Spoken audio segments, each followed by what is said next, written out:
The Adventures of Sherlock Holmes. The Greek Interpreter. By Sir Arthur Conan Doyle.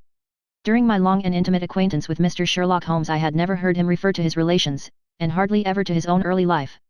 This reticence upon his part had increased the somewhat inhuman effect which he produced upon me, until sometimes I found myself regarding him as an isolated phenomenon, a brain without a heart, as deficient in human sympathy as he was preeminent in intelligence. His aversion to women and his disinclination to form new friendships were both typical of his unemotional character, but not more so than his complete suppression of every reference to his own people. I had come to believe that he was an orphan with no relatives living, but one day, to my very great surprise, he began to talk to me about his brother. It was after tea on a summer evening, and the conversation, which had roamed in a desultory, spasmodic fashion from golf clubs to the causes of the change in the obliquity of the ecliptic, came round at last to the question of atavism and hereditary aptitudes. The point under discussion was, how far any singular gift in an individual was due to his ancestry and how far to his own early training. In your own case, said I, from all that you have told me, it seems obvious that your faculty of observation and your peculiar facility for deduction are due to your own systematic training. To some extent, he answered, thoughtfully. My ancestors were country squires, who appear to have led much the same life as is natural to their class. But, nonetheless, my turn that way is in my veins, and may have come with my grandmother, who was the sister of Vernet, the French artist. Art in the blood is liable to take the strangest forms. But how do you know that it is hereditary? Because my brother Mycroft possesses it in a larger degree than I do. This was news to me indeed. If there were another man with such singular powers in England, how was it that neither police nor public had heard of him? I put the question, with a hint that it was my companion's modesty which made him acknowledge his brother as his superior. Holmes laughed at my suggestion.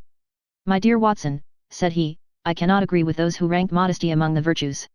To the logician all things should be seen exactly as they are, and to underestimate oneself is as much a departure from truth as to exaggerate one's own powers.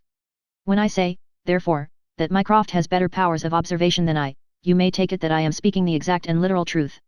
Is he your junior? 7 years my senior. How comes it that he is unknown? Oh, he is very well known in his own circle. Where, then? Well, in the Diogenes Club, for example. I had never heard of the institution, and my face must have proclaimed as much, for Sherlock Holmes pulled out his watch. The Diogenes Club is the queerest club in London, and Mycroft one of the queerest men. He's always there from 5:45 to 20 to 8. It's 6 now, so if you care for a stroll this beautiful evening I shall be very happy to introduce you to 2 curiosities. 5 minutes later we were in the street, walking towards Regent's Circus. You wonder, said my companion, why it is that Mycroft does not use his powers for detective work. He is incapable of it. But I thought you said. I said that he was my superior in observation and deduction. If the art of the detective began and ended in reasoning from an armchair, my brother would be the greatest criminal agent that ever lived. But he has no ambition and no energy. He will not even go out of his way to verify his own solutions, and would rather be considered wrong than take the trouble to prove himself right. Again and again I have taken a problem to him, and have received an explanation which has afterwards proved to be the correct one. And yet he was absolutely incapable of working out the practical points which must be gone into before a case could be laid before a judge or jury. It is not his profession, then. By no means. What is to me a means of livelihood is to him the merest hobby of a dilettante. He has an extraordinary faculty for figures, and audits the books in some of the government departments. Mycroft lodges in Pall Mall, and he walks round the corner into Whitehall every morning and back every evening.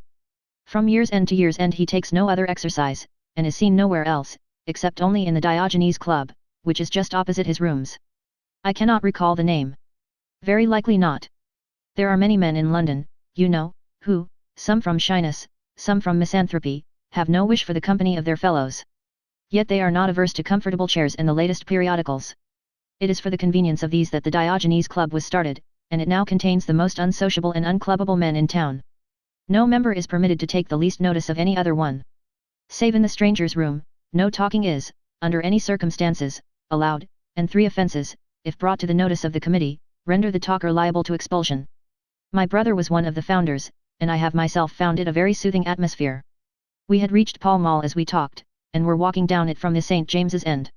Sherlock Holmes stopped at a door some little distance from the Carlton, and, cautioning me not to speak, he led the way into the hall.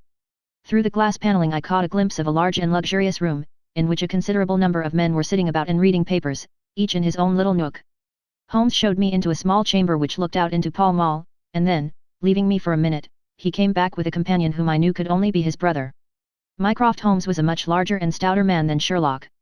His body was absolutely corpulent, but his face, though massive, had preserved something of the sharpness of expression which was so remarkable in that of his brother. His eyes, which were of a peculiarly light, watery grey, seemed to always retain that far-away, introspective look which I had only observed in Sherlock's when he was exerting his full powers. "I am glad to meet you, sir," said he, putting out a broad, fat hand like the flipper of a seal. "I hear of Sherlock everywhere since you became his chronicler. By the way, Sherlock, I expected to see you round last week, to consult me over that Manor House case. I thought you might be a little out of your depth." "No, I solved it," said my friend, smiling. "It was Adams, of course." "Yes, it was Adams. I was sure of it from the first." The two sat down together in the bow window of the club.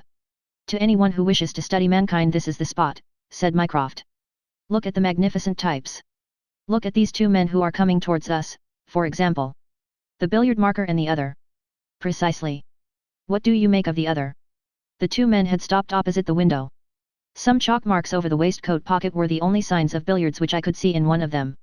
The other was a very small, dark fellow, with his hat pushed back and several packages under his arm.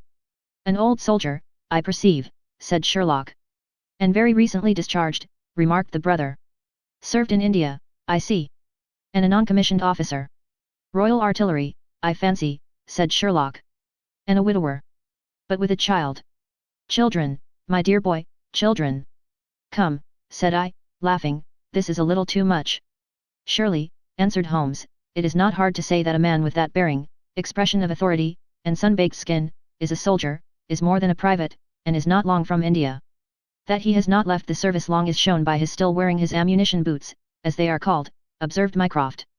"He had not the cavalry stride, yet he wore his hat on one side, as is shown by the lighter skin of that side of his brow.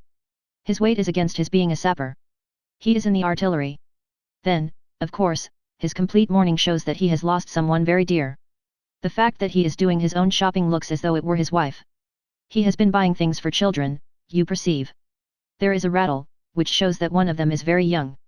The wife probably died in childbed. The fact that he has a picture book under his arm shows that there is another child to be thought of."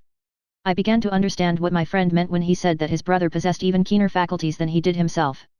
He glanced across at me and smiled. Mycroft took snuff from a tortoise-shell box, and brushed away the wandering grains from his coat front with a large, red silk handkerchief. "By the way, Sherlock," said he, "I have had something quite after your own heart, a most singular problem submitted to my judgment. I really had not the energy to follow it up save in a very incomplete fashion, but it gave me a basis for some pleasing speculation. If you would care to hear the facts." "My dear Mycroft, I should be delighted." The brother scribbled a note upon a leaf of his pocket-book, and, ringing the bell, he handed it to the waiter. "I have asked Mr. Maylaws to step across," said he. "He lodges on the floor above me, and I have some slight acquaintance with him, which led him to come to me in his perplexity. Mr. Maylaws is a Greek by extraction, as I understand, and he is a remarkable linguist. He earns his living partly as interpreter in the law courts and partly by acting as guide to any wealthy Orientals who may visit the Northumberland Avenue hotels. I think I will leave him to tell his very remarkable experience in his own fashion."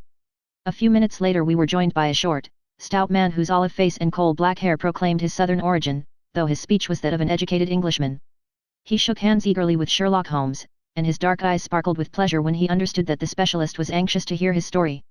"I do not believe that the police credit me, on my word, I do not," said he in a wailing voice. "Just because they have never heard of it before, they think that such a thing cannot be. But I know that I shall never be easy in my mind until I know what has become of my poor man with the sticking plaster upon his face." "I am all attention," said Sherlock Holmes. "This is Wednesday evening," said Mr. Maylaws. "Well then, it was Monday night only 2 days ago, you understand that all this happened. I am an interpreter, as perhaps my neighbor there has told you. I interpret all languages or nearly all, but as I am a Greek by birth and with a Grecian name, it is with that particular tongue that I am principally associated. For many years I have been the chief Greek interpreter in London, and my name is very well known in the hotels.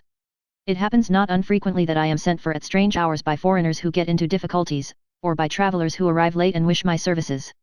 I was not surprised, therefore, on Monday night when a Mr. Latimer, a very fashionably dressed young man, came up to my rooms and asked me to accompany him in a cab which was waiting at the door. A Greek friend had come to see him upon business, he said, and as he could speak nothing but his own tongue, the services of an interpreter were indispensable.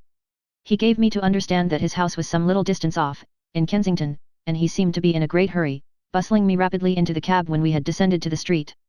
I say into the cab, but I soon became doubtful as to whether it was not a carriage in which I found myself. It was certainly more roomy than the ordinary four-wheeled disgrace to London, and the fittings, though frayed, were of rich quality. Mr. Latimer seated himself opposite to me and we started off through Charing Cross and up the Shaftesbury Avenue.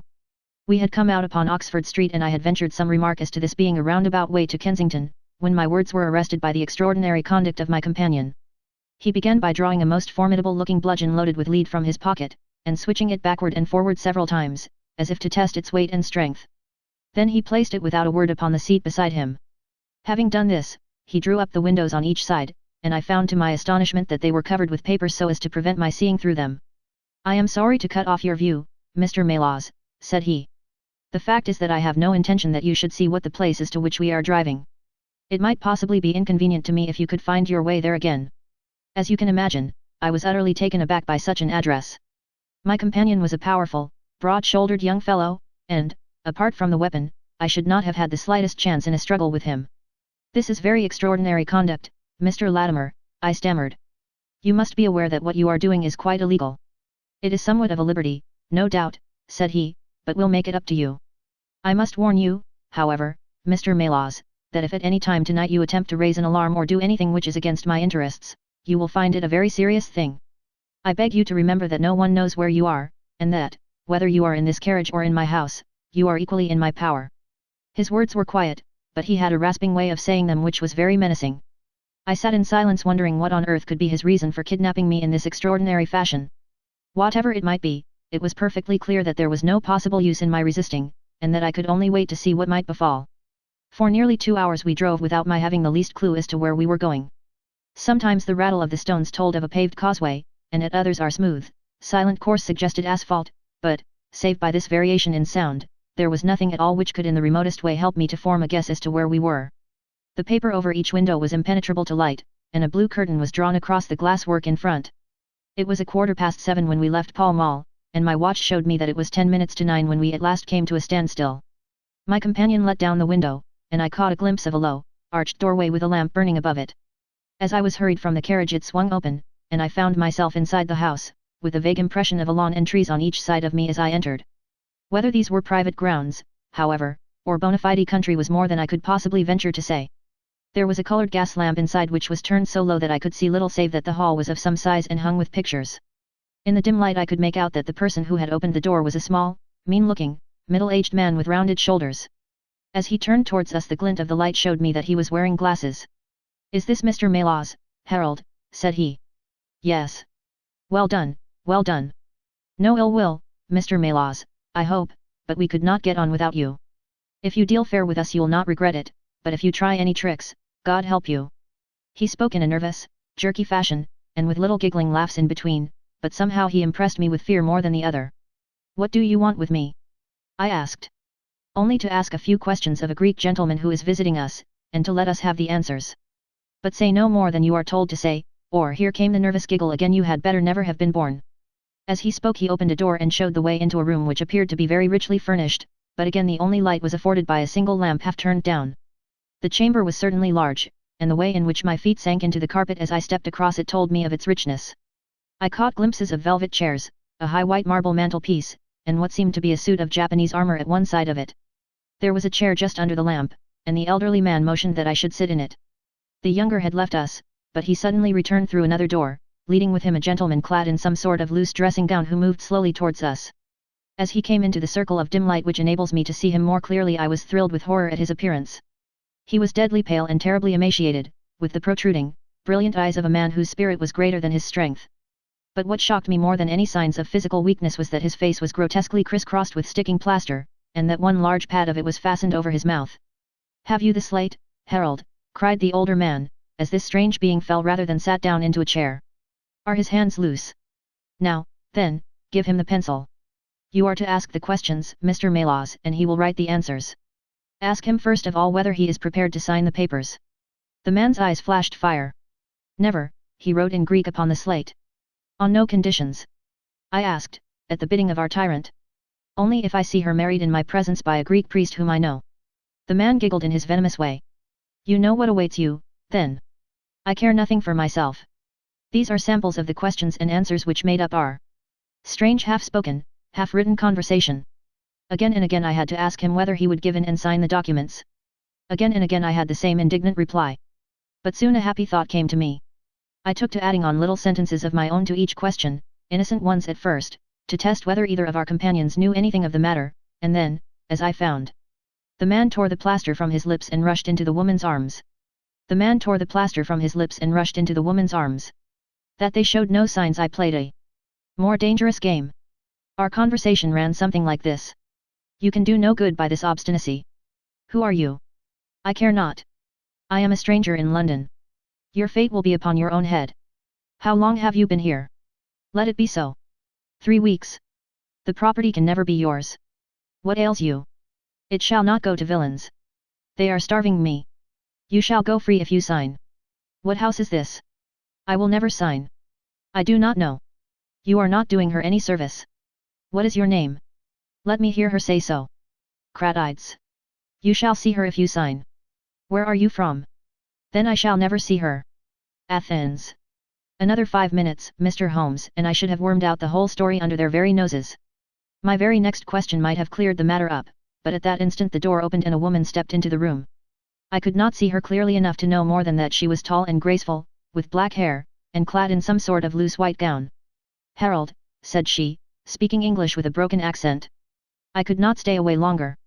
It is so lonely up there with only my God, it is Paul.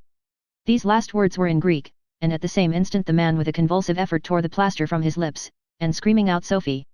Sophie! Rushed into the woman's arms.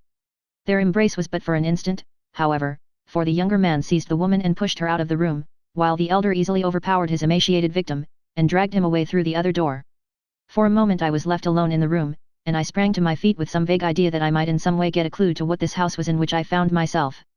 Fortunately, however, I took no steps, for looking up I saw that the older man was standing in the doorway with his eyes fixed upon me. That will do, Mr. Maylaws, said he. You perceive that we have taken you into our confidence over some very private business. We should not have troubled you, only that our friend who speaks Greek and who began these negotiations has been forced to return to the East. It was quite necessary for us to find someone to take his place, and we were fortunate in hearing of your powers. I bowed.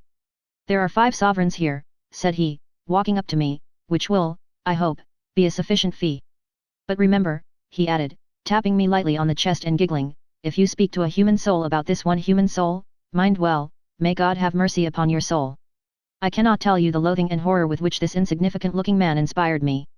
I could see him better now as the lamplight shone upon him. His features were peaky and sallow, and his little pointed beard was thready and ill-nourished. He pushed his face forward as he spoke and his lips and eyelids were continually twitching like a man with St. Vitus's dance. I could not help thinking that his strange, catchy little laugh was also a symptom of some nervous malady. The terror of his face lay in his eyes, however, steel grey, and glistening coldly with a malignant, inexorable cruelty in their depths. We shall know if you speak of this, said he. We have our own means of information. Now you will find the carriage waiting, and my friend will see you on your way. I was hurried through the hall and into the vehicle, again obtaining that momentary glimpse of trees and a garden. Mr. Latimer followed closely at my heels, and took his place opposite to me without a word. In silence we again drove for an interminable distance with the windows raised, until at last, just after midnight, the carriage pulled up. You will get down here, Mr. Maylaws, said my companion. I am sorry to leave you so far from your house, but there is no alternative. Any attempt upon your part to follow the carriage can only end in injury to yourself. He opened the door as he spoke, and I had hardly time to spring out when the coachman lashed the horse and the carriage rattled away. I looked around me in astonishment. I was on some sort of a heath, a common mottled over with dark clumps of furze bushes. Far away stretched a line of houses, with a light here and there in the upper windows. On the other side I saw the red signal lamps of a railway. The carriage which had brought me was already out of sight. I stood gazing round and wondering where on earth I might be, when I saw someone coming towards me in the darkness.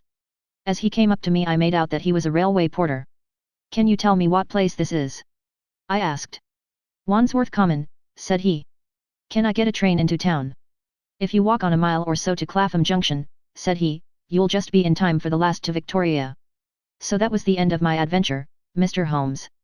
I do not know where I was, nor whom I spoke with, nor anything save what I have told you. But I know that there is foul play going on, and I want to help that unhappy man if I can. I told the whole story to Mr. Mycroft Holmes next morning, and subsequently to the police. We all sat in silence for some little time after listening to this extraordinary narrative. Then Sherlock looked across at his brother. Any steps? He asked. Mycroft picked up the Daily News, which was lying on the side table. Anybody supplying any information to the whereabouts of a Greek gentleman named Paul Kratides, from Athens, who is unable to speak English, will be rewarded.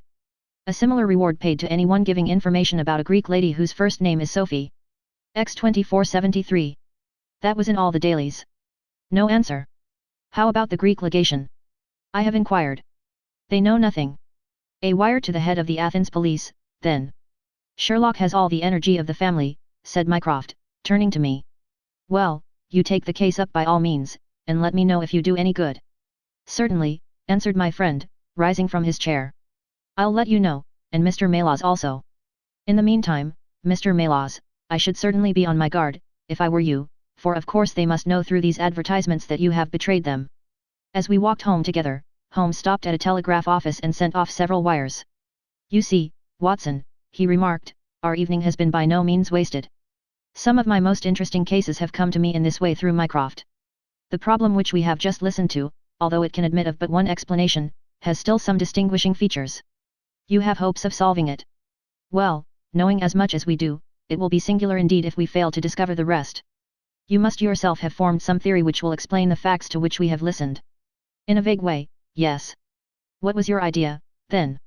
It seemed to me to be obvious that this Greek girl had been carried off by the young Englishman named Harold Latimer. Carried off from where?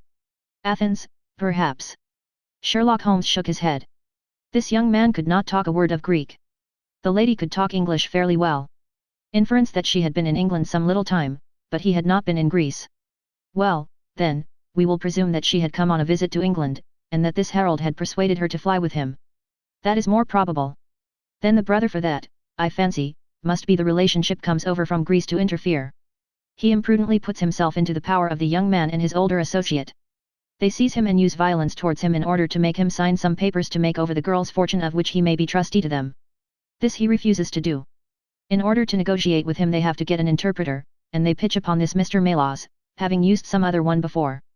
The girl is not told of the arrival of her brother, and finds it out by the merest accident. Excellent, Watson! Cried Holmes. I really fancy that you are not far from the truth. You see that we hold all the cards, and we have only to fear some sudden act of violence on their part. If they give us time we must have them. But how can we find where this house lies? Well, if our conjecture is correct and the girl's name is or was Sophie Kratides, we should have no difficulty in tracing her. That must be our main hope, for the brother is, of course, a complete stranger. It is clear that some time has elapsed since this Harold established these relations with the girl, some weeks, at any rate since the brother in Greece has had time to hear of it and come across. If they have been living in the same place during this time, it is probable that we shall have some answer to Mycroft's advertisement. We had reached our house in Baker Street while we had been talking. Holmes ascended the stair first, and as he opened the door of our room he gave a start of surprise. Looking over his shoulder, I was equally astonished.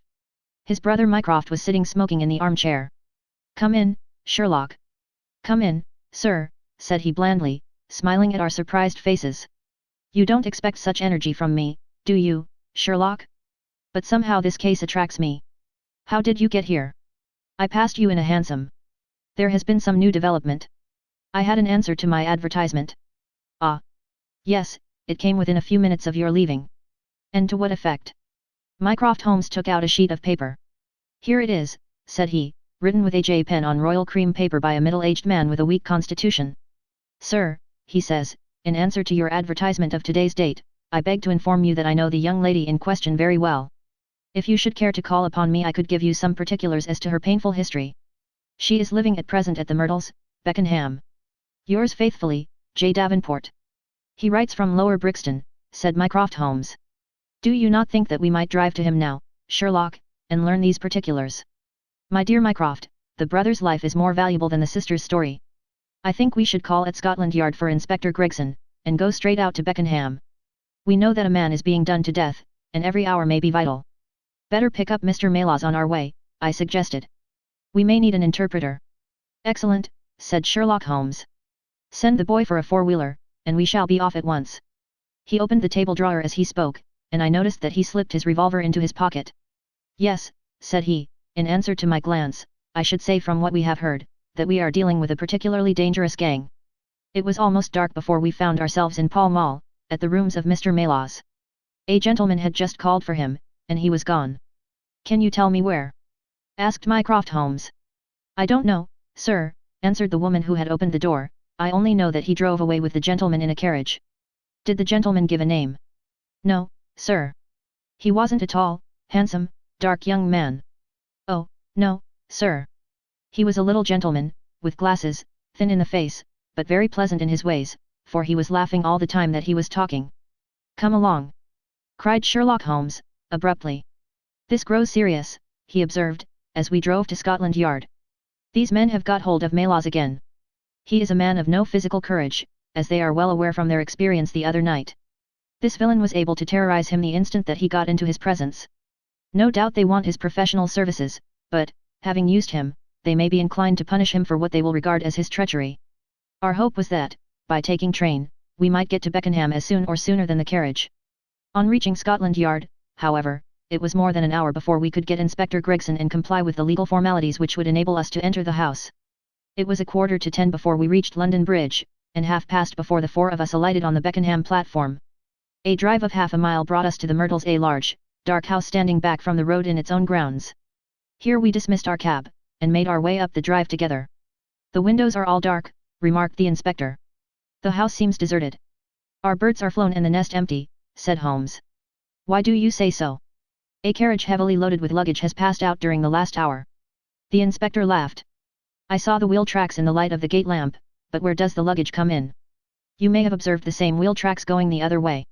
But the outward bound ones were very much deeper, so much so that we can say for a certainty that there was a very considerable weight on the carriage. You get a trifle beyond me there, said the inspector, shrugging his shoulder. It will not be an easy door to force, but we will try if we cannot make someone hear us. He hammered loudly at the knocker and pulled at the bell, but without any success. Holmes had slipped away, but he came back in a few minutes. I have a window open, said he. It is a mercy that you are on the side of the force, and not against it, Mr. Holmes, remarked the inspector, as he noted the clever way in which my friend had forced back the catch. Well, I think that under the circumstances we may enter without an invitation. One after the other we made our way into a large apartment, which was evidently that in which Mr. Maylaws had found himself. The inspector had lit his lantern, and by its light we could see the two doors, the curtain, the lamp, and the suit of Japanese mail as he had described them. On the table lay 2 glasses, an empty brandy bottle, and the remains of a meal. What is that? Asked Holmes, suddenly. We all stood still and listened. A low moaning sound was coming from somewhere over our heads. Holmes rushed to the door and out into the hall. The dismal noise came from upstairs. He dashed up, the inspector and I at his heels, while his brother Mycroft followed as quickly as his great bulk would permit. 3 doors faced up upon the second floor, and it was from the central of these that the sinister sounds were issuing, sinking sometimes into a dull mumble and rising again into a shrill whine. It was locked, but the key had been left on the outside. Holmes flung open the door and rushed in, but he was out again in an instant, with his hand to his throat. It's charcoal, he cried. Give it time. It will clear. Peering in, we could see that the only light in the room came from a dull blue flame which flickered from a small brass tripod in the center. It threw a livid, unnatural circle upon the floor, while in the shadows beyond we saw the vague gloom of 2 figures which crouched against the wall. From the open door there reeked a horrible poisonous exhalation which set us gasping and coughing. Holmes rushed to the top of the stairs to draw in the fresh air, and then, dashing into the room, he threw up the window and hurled the brazen tripod out into the garden. We can enter in a minute, he gasped, darting out again. Where is a candle? I doubt if we could strike a match in that atmosphere. Hold the light at the door and we shall get them out, Mycroft, now. With a rush we got to the poisoned men and dragged them out into the well-lit hall. Both of them were blue-lipped and insensible, with swollen, congested faces and protruding eyes. Indeed, so distorted were their features that, save for his black beard and stout figure, we might have failed to recognize in one of them the Greek interpreter who had parted from us only a few hours before at the Diogenes Club. His hands and feet were securely strapped together, and he bore over one eye the marks of a violent blow. The other, who was secured in a similar fashion, was a tall man in the last stage of emaciation, with several strips of sticking plaster arranged in a grotesque pattern over his face. He had ceased to moan as we laid him down, and a glance showed me that for him at least our aid had come too late. Mr. Maylaws, however, still lived, and in less than an hour, with the aid of ammonia and brandy I had the satisfaction of seeing him open his eyes, and of knowing that my hand had drawn him back from that dark valley in which all paths meet. It was a simple story which he had to tell, and one which did but confirm our own deductions. His visitor, on entering his rooms, had drawn a life-preserver from his sleeve, and had so impressed him with the fear of instant and inevitable death that he had kidnapped him for the second time. Indeed, it was almost mesmeric, the effect which this giggling ruffian had produced upon the unfortunate linguist, for he could not speak of him save with trembling hands and a blanched cheek. He had been taken swiftly to Beckenham, and had acted as interpreter in a second interview, even more dramatic than the first, in which the two Englishmen had menaced their prisoner with instant death if he did not comply with their demands. Finally, finding him proof against every threat, they had hurled him back into his prison, and after reproaching Melas with his treachery, which appeared from the newspaper advertisement, they had stunned him with a blow from a stick, and he remembered nothing more until he found us bending over him. And this was the singular case of the Grecian interpreter, the explanation of which is still involved in some mystery. We were able to find out, by communicating with the gentleman who had answered the advertisement, that the unfortunate young lady came of a wealthy Grecian family, and that she had been on a visit to some friends in England. While there she had met a young man named Harold Latimer, who had acquired an ascendancy over her and had eventually persuaded her to fly with him. Her friends, shocked at the event, had contented themselves with informing her brother at Athens, and had then washed their hands of the matter. The brother, on his arrival in England, had imprudently placed himself in the power of Latimer and of his associate, whose name was Wilson Kemp, a man of the foulest antecedents. These two, finding that through his ignorance of the language he was helpless in their hands, had kept him a prisoner, and had endeavored by cruelty and starvation to make him sign away his own and his sister's property. They had kept him in the house without the girl's knowledge, and the plaster over the face had been for the purpose of making recognition difficult in case she should ever catch a glimpse of him. Her feminine perception, however, had instantly seen through the disguise when, on the occasion of the interpreter's visit, she had seen him for the first time. The poor girl, however, was herself a prisoner, for there was no one about the house except the man who acted as coachman, and his wife, both of whom were tools of the conspirators. Finding that their secret was out, and that their prisoner was not to be coerced, the two villains with the girl had fled away at a few hours' notice from the furnished house which they had hired, having first, as they thought, taken vengeance both upon the man who had defied and the one who had betrayed them. Months afterwards a curious newspaper cutting reached us from Budapest. It told how two Englishmen who had been travelling with a woman had met with a tragic end. They had each been stabbed, it seems, and the Hungarian police were of opinion that they had quarrelled and had inflicted mortal injuries upon each other. Holmes, however, is, I fancy, of a different way of thinking, and holds to this day that, if one could find the Grecian girl, one might learn how the wrongs of herself and her brother came to be avenged.